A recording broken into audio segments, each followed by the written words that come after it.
우리 함께 다시 한번 인사하겠습니다. 믿음대로 됩니다. 말하는 대로 됩니다. 기도하는 대로 됩니다. 우리는 지금 마음의 중요성에 대해서 말씀을 나누고 있습니다. 잠시 여러분의 마음이 있는 곳에 손을 얹어보시고 지금 마음이 어떠세요?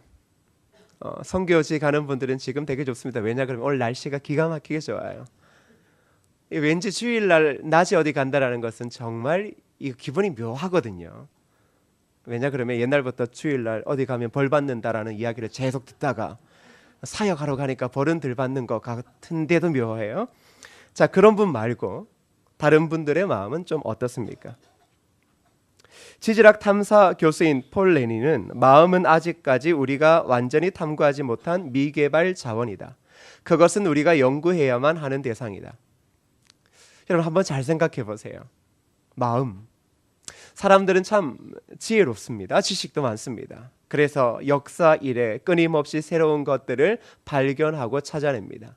그런데 정복하지 못하는 게 있다면 그것은 바로 사람들의 마음 그리고 자신의 마음일 겁니다.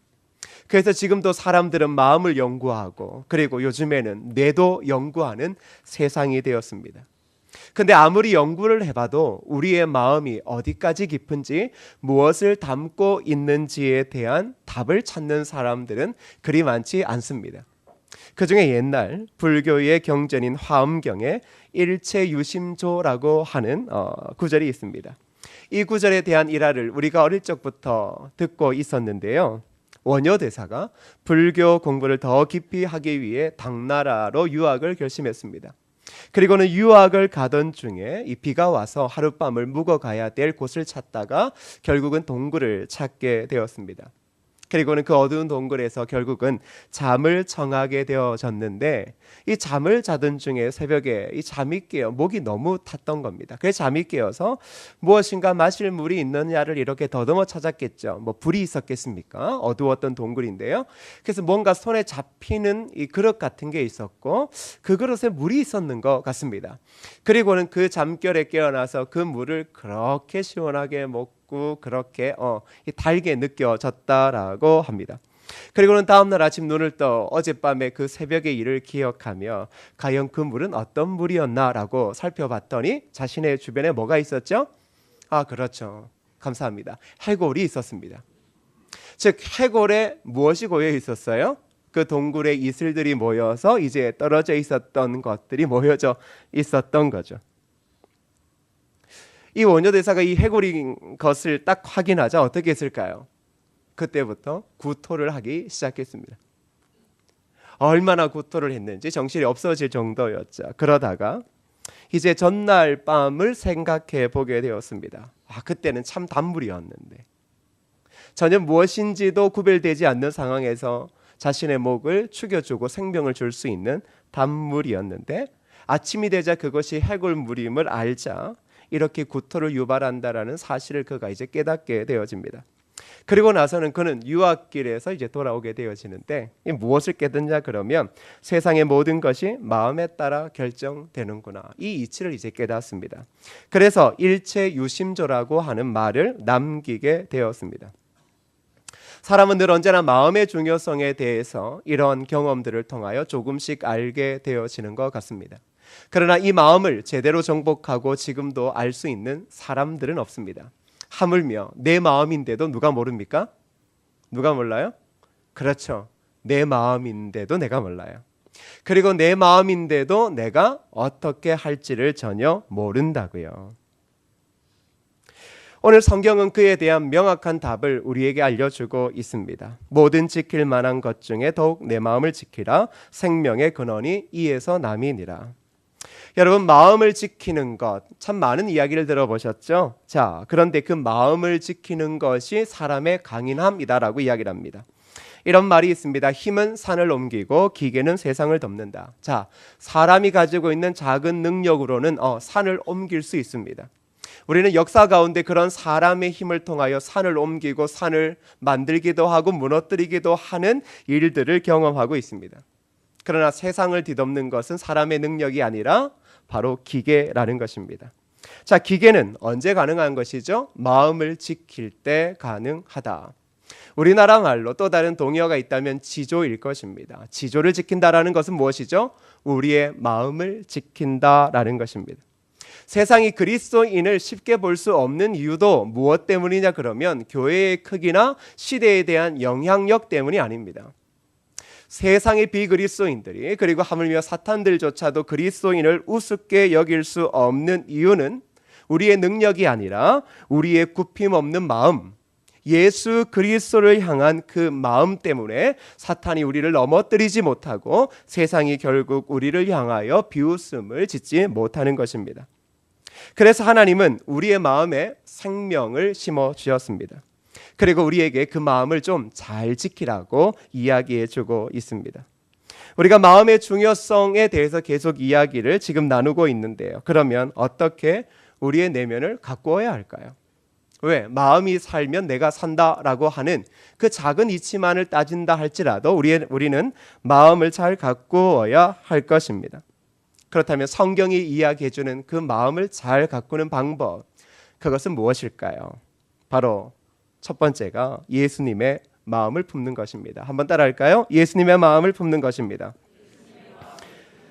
빌립보서 2장 5절의 말씀을 함께 읽어보겠습니다. 시작. 너희 안에 이 마음을 품으라 곧 그리스도 예수의 마음이니. 자, 여러분의 손을 여러분에게 대고 이 구절을 다시 한번 읽어보세요. 시작. 너희 안에 이 마음을 품으라 곧 그리스도 예수의 마음이니. 바울 사도는 우리 안에 그리스도 예수의 마음을 품으라 그렇게 말하고 있습니다. 우리는 우리의 마음의 중요성을 잘 알고 있지만 자꾸 이 마음을 누구 거라고 생각합니까? 내 거니까 내 마음을 내가 잘 가꾸자라고 생각합니다. 그런데 내 마음을 잘 가꾸려고 생각해도 화가 나는 것, 싫은 사람 얼굴 꼴 보기 싫은 것, 이거 안 되는 거죠. 근데 그리스도인은 그렇게 살아갈 수 있습니까? 없습니까? 그렇게 살면 안 되는 거죠. 다시 말하면 그리스도인이라 할지라도 이 마음을 스스로가 조정할 수 있어요? 없어요?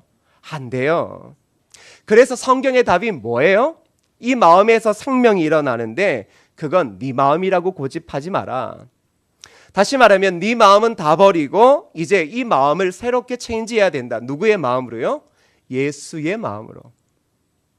그래야 네가 살아날 수 있다라는 겁니다. 여러분, 우리가 누군가를 살린다. 이거 다 떠내놓고 가장 먼저 누가 살아야 됩니까? 내가 살아야죠. 내가 그리스도인답게 살아야죠. 내가 그리스도 안에서 평화와 기쁨을 누리고 짧은 인생 기쁘게 하루하루 후회 없이 살아야 되죠. 그런데 그 방법이 뭐라고요? 네 마음 고집하지 말고 네 마음 떼어내고 그리스도의 마음 품어라. 그거 말고 답 없다. 이렇게 말합니다. 왜 그럴까요? 우리의 마음에는 양면성이 있습니다. 성경이 이야기하는 대로 생명의 근원이 우리의 마음에 있습니다. 그러나 또 다른 것은 뭐예요? 우리의 마음에는 부패한 것, 만물보다 부패한 것이 들어있는 곳이 어디라고요? 바로 우리의 마음입니다. 그래서 주님께서 이런 이야기 하신 적이 있습니다. 우리 입으로 들어가는 것이 우리를 더럽히지 못하고 우리 입으로 나오는 것이 더럽힌다. 무슨 얘기입니까? 당시 바리새인, 그 당시 이스라엘 종교 시대잖아요. 그때 그 모든 사람들이 무엇을 주장했냐 그러면 무엇을 먹는가? 즉 어떠한 행동, 양식을 주장했어요. 그러니까 성도란 이런 거다. 믿음이 좋은 사람은 금식하는 거고 헌금하는 거고 절기를 잘 지키는 거고 뭐 사기치지 않는 거고 뭐 이제 이런 것들을 잘 지키는 거다. 근데 주님이 오셔서 뭐라 그럽니까? 잘한다 너네. 그거 아니다. 그러면서 이야기하시는 것이 우리 입으로 나오는 것이 우리를 더럽힌다 이렇게 말해요. 뭐냐 그러면 무엇을 먹고 어떠한 행동들에 대해서도 우리는 제재를 가해야 되겠지만 가장 중요한 건 우리의 마음, 예수를 따른다라고 하는 사람의 마음이 무엇이 담겨져 있는가. 즉 만물보다 부패한 것이 담겨져 있다면 그 사람의 입으로 나오는 것은 모든 것들을 더럽게 한다. 그렇죠. 그러니까 입이 걸어서 더러운 게 아니에요.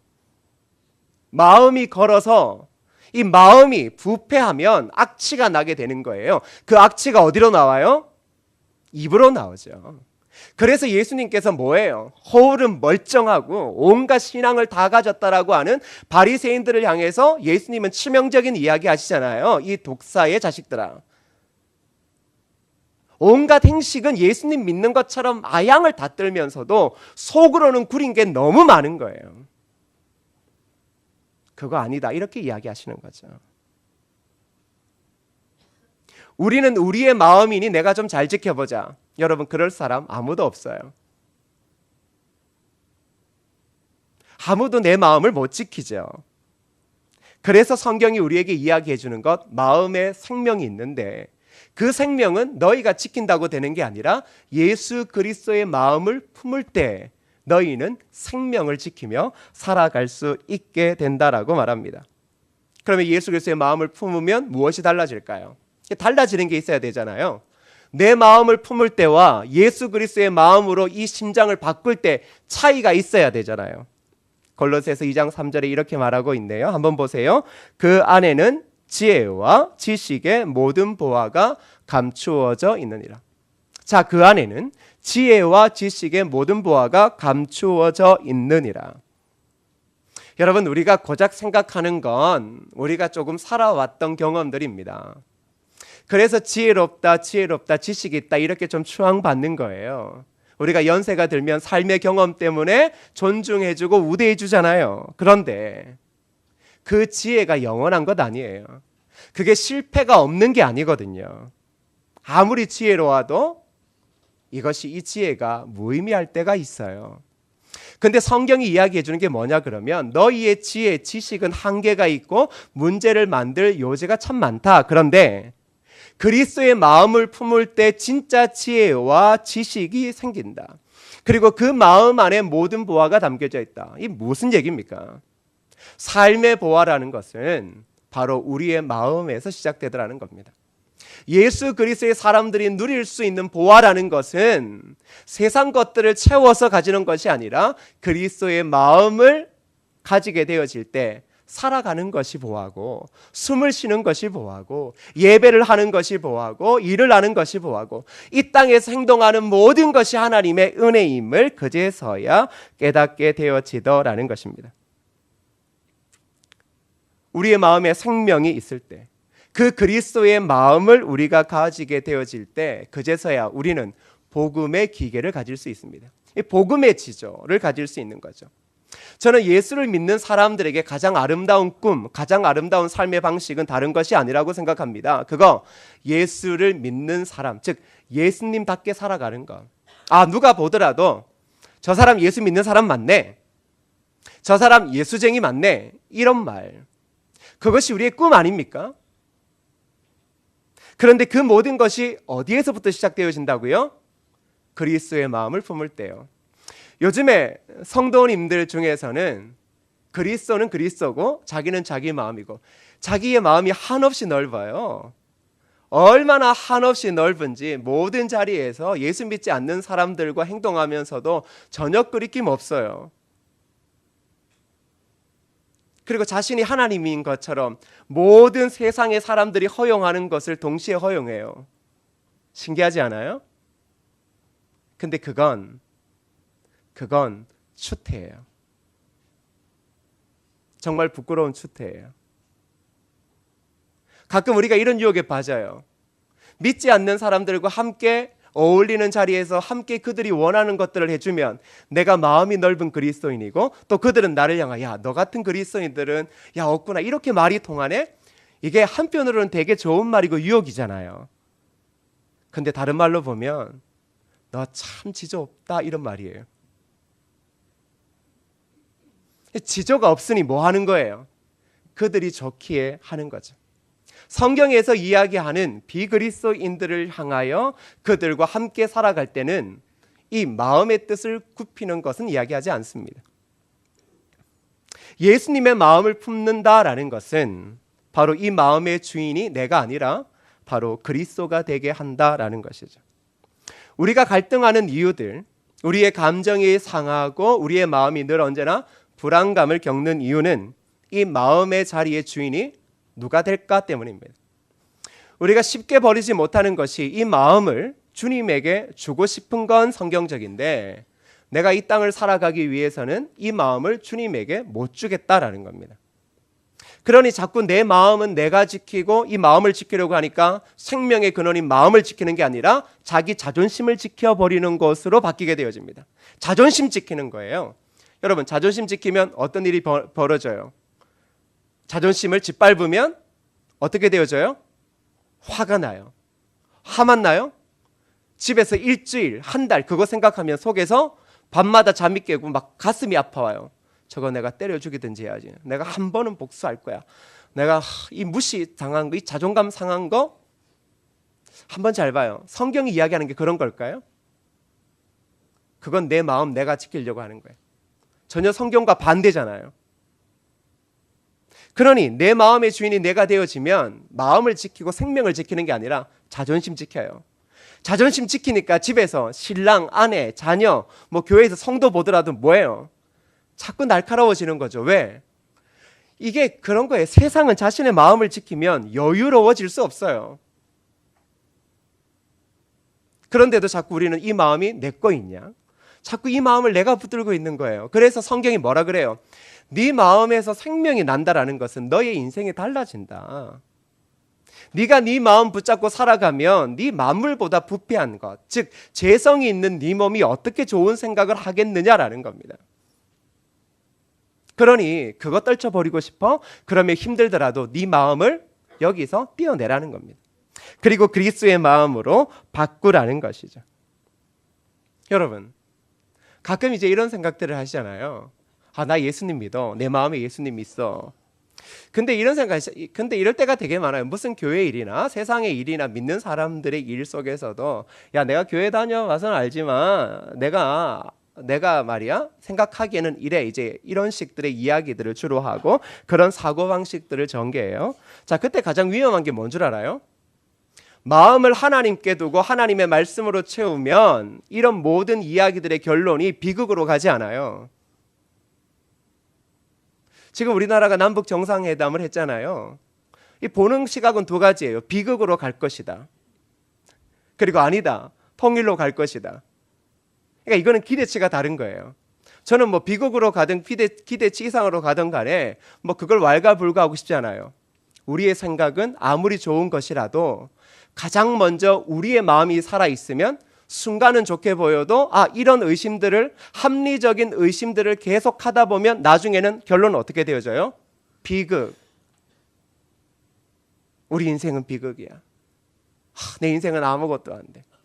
그러니까 젊은이들이 취업을 한 번, 두 번 실패하다가 거기에 대해서 합리적인 의심들을 하게 되어지면 야, 이거는 줄이 없으면 안 되는구나. 그러면 나는 뭐가 될까? 그걸 끙끙 앓아요. 내 성적, 내가 나온 대학교, 내 실력, 우리 부모의 능력, 하물며 우리 교회 목사님의 능력 없는 기도 막 따지면 나중에 뭐가 남아요? 비극. 나는 마포대교나 양화대교 둘 중에 하나 가야 돼. 우리 목사님이 충격받으려면 양화대교로 가는 게 나아. 이제 이런 생각할 게 왜? 양화대교를 그래도 지나다니니까. 생명이 난다라는 건 딴 말 아니에요. 마음이 죽어버리고 마음의 주인이 내가 되어버리면 우리의 생각은 아주 쉽게 에너지를 전혀 소비하지도 않고 모든 결론은 비극으로 한없이 빨리 떨어져요. 그렇죠? 그리고 죽게 됐다. 그러니 이제 어떤 생각이 들어요? 그렇게 죽게 될 거 가만히 있으면 되겠다라고 생각해요. 여러분, 타조 이야기 아시죠? 타조가 어려움을 처하면 뭐해요? 어려움을 처하면 도망 안 가요. 죽게 되었다 싶으면 이 타조가 약간 멍청한가 봐요. 이 목이 좀 길잖아요. 몸뚱아리는 이따만하게 크고, 근데 그 타조가 위험을 당하면 고개를 그냥 땅 속에 쳐박아요. 그리고 이제 눈을 감아버리는 거예요. 이게 뭐냐 그러면 안 보이니까 괜찮다. 그게 우리예요. 합리적인 의심, 좋은 이야기들을 가지고 막 해봤자 결국은 결론은 피폐한 거예요. 그러니 뭐예요? 눈 감고 없는 것처럼 가만히 있자. 뭐 이제 이렇게 생각하면 모든 것들은 해결될 거라. 근데 이건 미련한 거죠. 그걸 지혜라고 지식이라고 삶의 경험이라고 이야기한다면 우리는 진짜 바보들이에요. 바로 성경이 그걸 이야기를 해주고 있어요. 하나님을 떠난 죄를 가진 인간의 마음은 아무리 좋게 자신의 마음을 가꾸고 아무리 좋은 수업을 듣고 교양을 쌓는다 할지라도 결국은 생각이 점점점 부패하여 스스로의 인생의 생명을 잃어간다. 생명을 잃어가는 건 굳이 숨을 못 쉬어서가 아닙니다. 의욕이 없는 거죠. 하루하루의 삶에 이유도 없는 거죠. 행복도 없는 거죠. 기쁨도 없는 거죠. 그것이 바로 우리의 마음, 그것이 내 마음인 양 생각하고 살아가는 자들의 한계라는 것입니다. 그런데 예수님께서 뭐라 그러십니까? 그 마음에 한계가 있어. 그래서 예수님이 십자가에서 죽으신 겁니다. 그리고 주님의 그 뜨끈뜨끈한 심장을 우리에게 주신 겁니다. 왜? 그 심장이어야말로 우리로 하여금 진정한 생명력을 있는 삶을 살게 하기 때문입니다. 사랑하는 성도 여러분, 그러기에 무엇보다 예수님의 마음을 품어야 됩니다. 반반 나누시면 안 돼요. 짬짜면처럼 짬뽕 반, 짜장 반 이런 식. 즉 내 마음 반, 하나님 반 이렇게 해놓고 좋을 때는 하나님 좀 나오다가 내가 불리하면 막 내 생각 이만큼 나오고 하나님 잠시 계셔보세요. 이건 하나님이 해결할 문제가 아니라 내가 해결할 문제. 가만히 계셔보세요. 내가 이거 해결하고 말 거야. 그런 사람들을 자꾸 보면 어떤 생각이 듭니까? 참 힘들게 산다. 참 힘들게 산다. 참 힘들게 산다. 그거 말고 힘든 것도 진짜 많을 건데 참 힘들게 산다. 근데 그게 만일 예수 믿는 사람이라면 진짜 가슴 아픈 일입니다. 두 번째는 마음에 좋은 씨앗을 심어야 됩니다. 함께 따라할까요? 마음에 좋은 씨앗을 심으십시오. 자, 예수 그리스도의 마음을 가졌습니다. 다 됐다라고 생각하시죠? 이제부터 중요합니다. 이제부터 마음에 어떠한 씨앗을 심을까? 우리는 단순히 뿌린 대로 거둔다라는 것을 압니다. 무엇을 심느냐에 따라서 그 씨의 열매를 맺게 되어집니다. 그렇다면 우리의 마음밭, 고귀한 마음밭, 생명이 있는 마음밭에 어떤 씨앗을 뿌리겠습니까? 여러분 좋은 것 뿌리실래요? 나쁜 것 뿌리실래요? 그쵸. 좋은 것이요. 여러분 집에서 아이들 마음에, 어린 애 마음에, 7살 유치원 애 마음에 엄마가 독화살을 심는다고 생각해봐요. 귀에 대고 너 죽어 너 같은 건 저주받아야 돼? 어떤 생각이 들겠습니까? 나는 저주받은 인생으로 태어났구나. 우리의 마음에는 좋은 걸 심어야 할 줄 압니다. 좋은 걸 심어야 좋은 걸 거둔다라는 것을 잘 알고 있겠죠. 여러분 이제 농번기 때 가시고 또 가을 되시면 이제 벼베기 전에 이 농부들이 하는 게 있어요. 뭐해요? 꼭 이제 논에 한번 들어가서 뭘 뽑아내요? 피를 뽑아내요. 젊은 사람들은 몰라도 돼요. 그게 뭔지. 피라는 게 사람 피 말고요. 잡초가 있어요. 근데 그게 얼마나 잘생긴지 몰라요. 키도 장고라고요. 근데 신기한 게 뭐냐 그러면 그런 피나 잡초 이런 것들은 심지 않아도 저절로 자라더라고요. 꼭 보면 잡초가 있네. 꼭 밭에도 보면 안 나야 될 잡초, 독성이 있는 잡초, 그러니까 농작물을 해칠 만한 잡초들이 자꾸 있어요. 바로 우리의 생각, 우리의 마음이 그렇습니다. 우리는 늘 언제나 잡초가 쉽게 와서 뿌리 내릴 수밖에 없는 성향을 가지고 있어요. 근데 여러분 잡초가 너무 많아지면 이거 결국은 아주 큰 공사가 되어집니다. 좋은 씨앗을 심는 것에는 정말 에너지가 많이 필요합니다. 여러분 좋은 말 하는 게 힘들어요? 아니면 욕하는 게 힘들어요? 마음으로만 이야기하세요. 고백하면 좀 부끄러우니까. 욕하는 게 쉬워요? 아니면 축복하는 게 쉬워요? 여러분 우리가 함께 서로 칭찬 5가지 하자 그러면 막 힘들어요. 목사님 제발 저런 거 좀 안 했으면 좋겠어. 주의 사랑으로 이런 거 제발 안 했으면 좋겠어. 설교만 깔끔하게 하고 좀 끝났으면 좋겠어. 이 뭐냐 그러면 에너지를 쏟는 게 정말 힘든 거예요. 좋은 쪽으로 사람을 살리는 생명이 우리에게 있음에도 불구하고 힘들어요. 그러나 욕은 어떻게 그렇게 쉽게 나오는지 아무 생각이 없어도 욕은 논리가 너무나 잘 맞아. 그리고 합리적인 의심이 되어지고 이게 음모론하고 합작되어지면 결국은 이건 기가 막히게 떨어져. 그 에너지가 소비돼야 안 돼요. 하나도 소비 안 돼요. 욕하는 건 에너지가 소비될 게 없어요. 바로 그거 왠 줄 알아요? 우리 안에 남아있는 죄성 때문에 그래요. 그러니까 죄에 대한 이야기들이 막 있을 때, 남에 대한 험담들이 있을 때 사람들이 귀를 쫑긋쫑긋 기울이는 거예요. 그리고 그런 거 듣기 좋아하잖아요. 저도 험담 자주 해요. 험담 자주 해요. 여러분 개인적인 험담은 안 하고 험담 자주 해요. 근데 해보니까 정말 재밌어요. 세상에 할 거 딴 거 없어요. 욕은 못하니까 남 욕이라도 하자. 막 험담하는 것은 너무너무 좋아요. 근데 하고 나면 참 인생 너 보잘것없게 산다 이 생각이 드는 거예요. 고작 태어나서 말 좀 할 줄 알고 대학 나오고 공부 좀 했다라는 게 남 험담이나 있었고 있지도 않는 일 욕이나 있었고 잘한다 잘해. 우리의 생각, 예수 그리스도를 믿는다라고 하는 것으로 끝나는 게 아니라 우리의 이 예수 그리스도의 마음, 이 마음에 우리는 늘 언제나 좋은 씨앗을 심어야 되는 겁니다. 그래서 이 좋은 마음에서 좋은 생각이 나온다면 결국은 우리의 생각에 영향을 끼치는 것들에 주의해야 됩니다. 사람들은 이 보는 것들에 대해서 되게 확신함을 가지고 있어요. 제가 예전에도 한 번씩 이야기를 하잖아요. 신문이나 뉴스를 여러분은 너무 잘 믿어요. 의심하지 않고 믿어요. 맞죠? 그런데 목사 이야기는 참 안 믿죠. 그리고 여러분이 좋아하는 인생의 멘토, 신앙의 멘토의 이야기는 그렇게 잘 들어요. 그런데 여러분의 교회 담임 목사 이야기는 그 멘토의 이야기에 반의 반도 들을 생각을 안 해요. 그 왜 그러죠? 어디서 본 책은 그렇게 진리라고 믿고 성경의 이야기는 왜 진리라고 믿지 않고 하나님의 말씀이 선포되어질 때 저거 저 목사의 개인적인 생각이야. 목사가 왜 설교를 저렇게 해? 왜 이런 생각들이 자꾸 있을까요? 진짜 믿어야 하는 것은 여러분이 좋아하는 인생의 멘토 그런 사람들의 이야기가 아닙니다. 예수님 좀 잘 믿으면 좋잖아요. 예수님의 말씀을 믿어야 되는 거잖아요. 세상에 온갖 떠돌아다니는 뉴스와 이야기들을 믿고 그것을 듣는 게 아니라 하나님의 음성에 귀를 기울여야 되잖아요.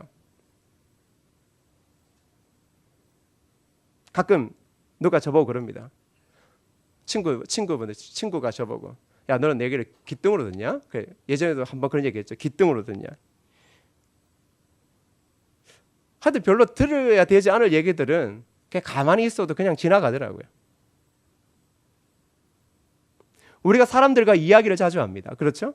그런데 이야기들을 한번 곰곰이 생각해 보세요. 부패한 마음에서 나오는 생각과 그 이야기는 뭐예요? 독소예요.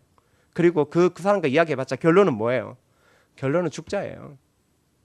살자라고 하는 사람은 살자라는 단어만 써요. 무슨 말인지 알아요? 그런데 사람들이 웃긴 게 살자라는 이야기를 딱 던져놓고 그 다음부터 모든 논리는 죽자라는 거예요. 여러분, 우리의 마음의 생각, 우리의 귀 이거 정확하지 않거든요. 그러니까 귀를 가려야 돼요. 눈을 가려야 돼요. 마음을 가려야 돼요. 왜? 잘못하면 내가 죽잖아요. 내 마음에 잡초가 자라게 해서는 안 되잖아요. 왜? 고귀한 내 생명 하루라도 즐겁게 그리스도를 쫓아 살아가야 되는데 그런 사람들의 이야기에 내 귀가 휘둘려서 끊임없이 흔들리고 믿음의 지조를 잃어버려서 결국은 예수를 믿는다라고 하지만 인생의 모든 것들이 회의적이고 모든 것들이 불만이 있다면 그건 얼마나 억울한 거예요.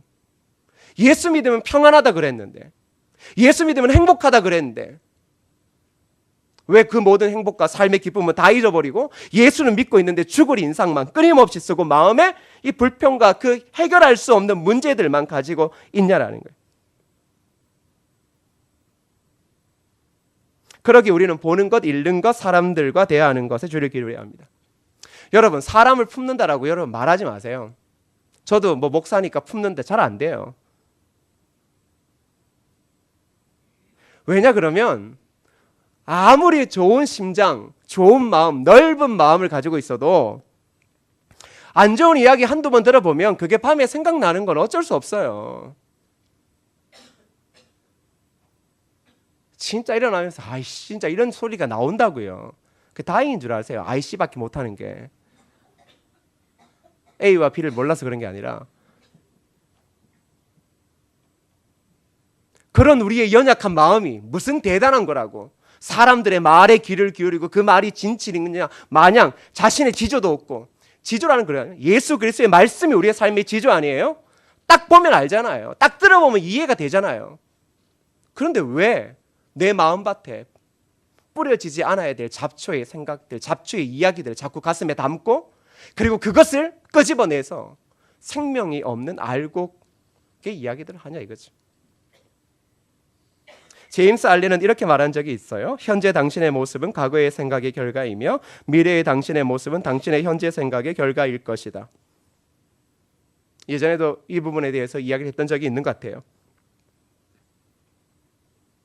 현재 당신의 모습은 과거의 생각의 결과이다. 그렇다면 미래도 우리의 생각의 결과일 수 있다.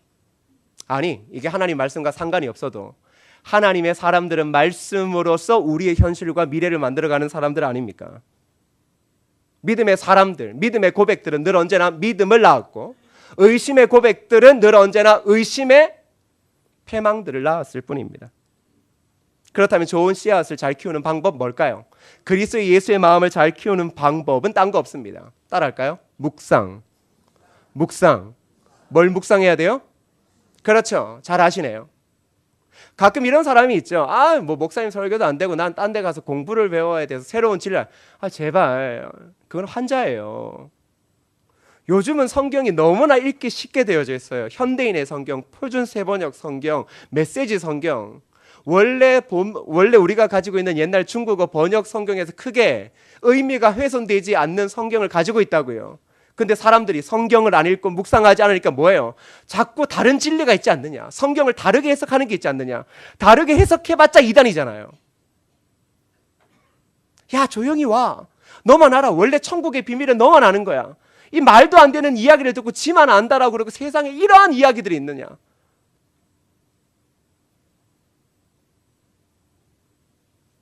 우리가 우리의 마음을 못 지키는 이유는 설교를 못 들어서가 아니라 하나님의 그 한 구절 한 구절의 말씀을 깊이 묵상하지 못해서이죠.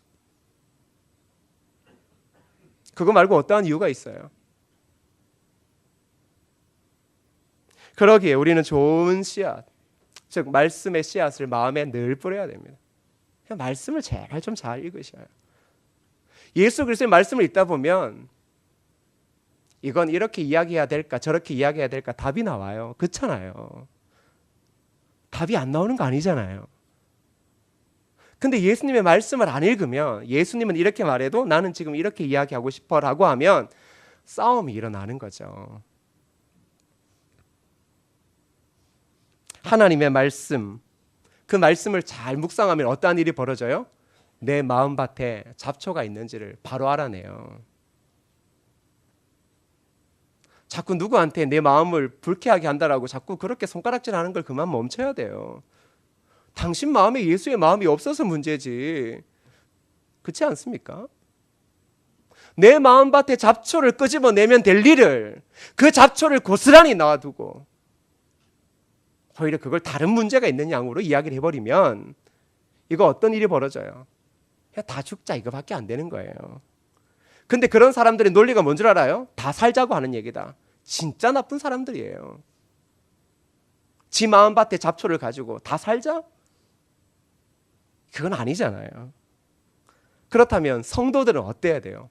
그런 세상들의 사람들과는 달라야죠. 예수를 따른다라고 하면 세상의 사람들은 그런 잡초를 가지고 살린다라고 이야기하면서 죽이더라도 그리스도를 믿는 우리는 달라야죠. 몇 번의 실수가 있지만 그 실수가 점차적으로 줄어들고 결국은 이 마음밭에 말씀을 깊이 묵상함을 통하여 생명의 씨앗이 뿌려지고 그것이 우리의 입술과 우리의 삶의 모든 행동들을 통하여 아름다운 생명의 열매를 맺히는 것, 그게 바로 저와 여러분이 이 땅 가운데 보여져야 될 아름다운 사람 아닌가 싶습니다. 사랑하는 여러분, 자꾸 다른 것들, 잡다한 것을 통해서 마음을 채우려 하지 마요. 예수 그리스도의 마음을 품고, 그리고 예수 그리스도께서 우리의 삶에 보여주셨던 그 주옥 같은 말씀, 생명의 말씀의 씨앗을 계속 뿌려요. 그렇다면 여러분, 특별히 누구와 친해져야 되겠어요? 만나면 하나님의 말씀을 잘 묵상하고 그 묵상 가운데 눈물을 짓고, 하나님 나 같은 것도 사랑하시는데 하나님은 집사님도 사랑하실 거야. 집사님 힘내. 하나님 살아계시잖아. 이런 사람 만나서 교제해야 돼요. 그 만나면 야 힘들지? 너 힘든데 아무도 안 도와주지? 야 교회가 그러면 돼? 성도가 그러면 돼? 목사가 그러면 돼? 이런 사람하고는 진짜 만나면 안 돼요. 예수 믿는 사람은 문제를 발견하는 사람이 아니라 평생 사는 동안 생명의 씨앗만 심는 거예요. 그렇다면 오늘 우리는 마음에 좋은 씨앗을 심기 위해 어디로 가야 되겠습니까? 하나님 앞으로, 말씀 앞으로. 그리고 하나님께서는 우리의 삶에 그 길을 혼자 걷지 않게 하시기 위해 누굴 주셨습니까? 믿음의 공동체 동력자들을 주셨습니다. 그래서 옆에 있는 사람이 소중한 거예요. 사랑하는 성도 여러분, 주님의 그 마음 우리 안에 늘 언제나 평안함으로 함께 있을 때 그제서야 우리의 입술의 고백이 달라지고 생각이 달라지고 미래를 준비하는 마음이 달라지고 인생을 살아가는 방법도 달라지는 겁니다. 이걸 단순하게 한 주간만 붙잡고 살아간다 생각하지 마시고 바로 우리의 생명의 마음, 예수 그리스도의 마음을 잘 지키고 말씀으로 깊이 씨앗의 뿌리를 내려 저와 여러분들의 삶이 무르익어가면 무르익어갈수록 생명의 열매, 그 생명의 열매만 맺는 귀한 하나님의 사람 되어지기를 주님의 이름으로 축복합니다. 제가 기도할게요. 하나님 아버지, 온전한 믿음의 사람들을 축복하여 주옵소서. 자꾸 내 마음이 살아 움직이는 건 어찌할 수 없는데 그리스도의 마음만으로 채워지게 하시고 말씀을 깊이 묵상함을 통하여 우리의 마음에 말씀의 씨앗을 뿌림으로 우리의 삶의 모든, 그리스도인의 삶의 모든 자리에 그 말씀의 열매만 맺는 참된 예수의 제자 되어지게 하여 주옵소서. 그리하여서 날마다 기쁘고 행복하고 살아갈 이유가 있고 눈을 떠야 될 이유가 있고 눈을 감아야 될 이유가 있고 일을 해야 되고 공부를 해야 될 이유가 있고 섬겨야 될 이유가 있는 참된 기쁜 하루의 하루의 삶을 살아가는 온전한 예수의 제자 되어지게 하옵소서. 예수님의 이름으로 기도드립니다. 아멘.